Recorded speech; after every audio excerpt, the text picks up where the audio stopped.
can I install a variable speed pool pump myself? Well, there's two ways to look at this question.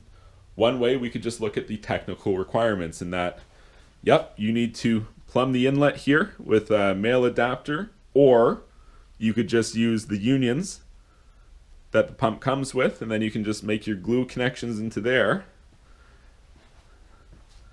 And then you can take these top screws off and you can make an electrical connection, and that's it. You've just installed a variable speed pool pump. So it's actually not a real technical challenge, but what you probably should be aware of if you're thinking about installing a variable speed pool pump by yourself is that most variable speed pool pump manufacturers have restrictions on the warranty that they offer for pumps that are installed by a pool owner versus pumps that are installed by a swimming pool professional.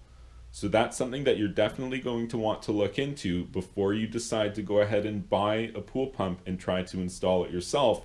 You should contact the manufacturer to find out if the warranty will be valid for you, and if so, how long will that warranty be? You might want to consider speaking to a pool professional. In some cases, you could be looking at a warranty period up to 3 times as long or more if you go with a swimming pool professional versus installing it yourself.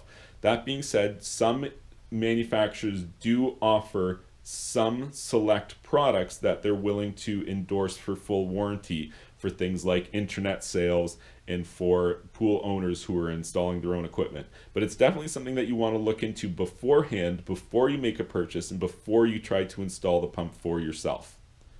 If you found this information helpful, please be sure to like this video and subscribe to my YouTube channel. And you can check out my website, swimmingpoolsteve.com.